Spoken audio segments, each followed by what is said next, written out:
Il y a 3 mois, Cécile Moukakinani a quitté la prison où elle a passé 30 ans, accusée d'avoir tué une de ses voisines en 1994.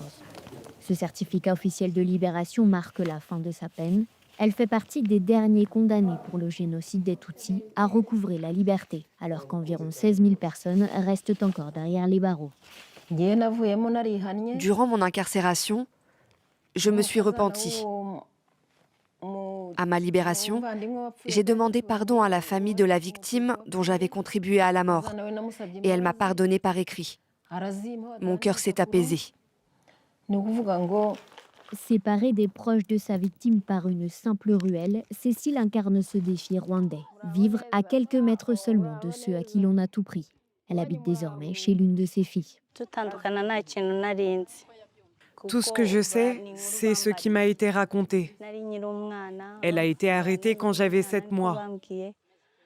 Nous avons vécu ensemble en prison jusqu'à l'âge de 2 ans. Et voilà qu'elle me retrouve adulte et déjà mère d'un enfant. J'ai souvent peur qu'on vienne la chercher et qu'on la remette en prison. Mais Dieu merci, elle est encore avec moi. Cécile évolue aujourd'hui au cœur d'un périmètre hanté par les fantômes du passé. Sa maison fait face au terrain du voisin qui l'a accusé. Lui-même génocidaire, il a voulu lui faire porter la responsabilité des meurtres. Et bien que tous deux libérés, pas un mot n'a été échangé entre eux depuis le retour de Cécile. Les corps ont été retrouvés ici, dans la parcelle derrière moi.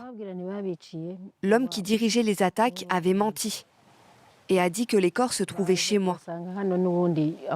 Finalement, ils ont été découverts dans son champ. Voici ce qu'il me reste comme parcelle. Regardez.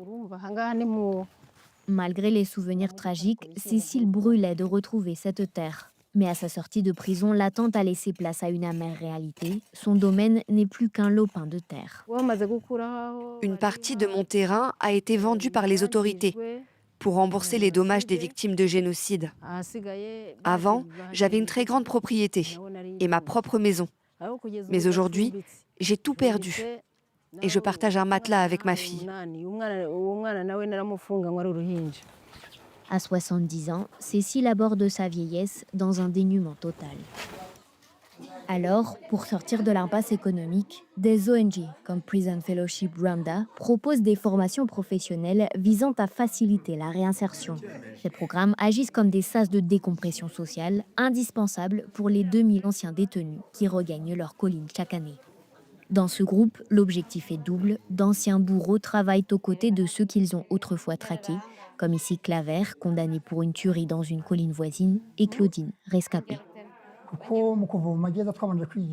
Nous avons été bien préparés à mieux vivre avec nos voisins au cours d'une formation de 5 mois. On nous a appris à gérer toutes les situations. Certaines femmes avaient eu des enfants d'autres hommes, mais il fallait l'accepter.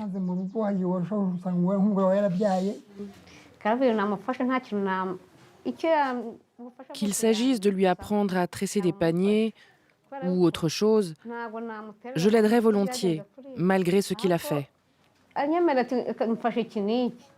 J'aimerais d'ailleurs qu'il me demande davantage de lui rendre service, car ça prouverait qu'on a retrouvé confiance l'un envers l'autre.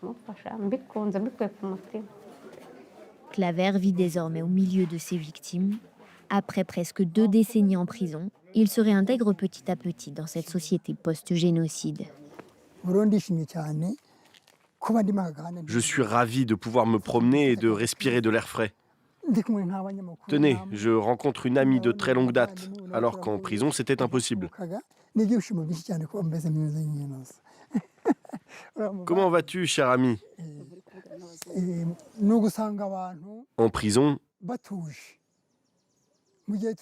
on nous faisait peur en disant que les villages étaient dangereux pour nous. À ma sortie, j'ai découvert l'inverse. Une cohabitation paisible où tout le monde vit et partage comme des frères et sœurs.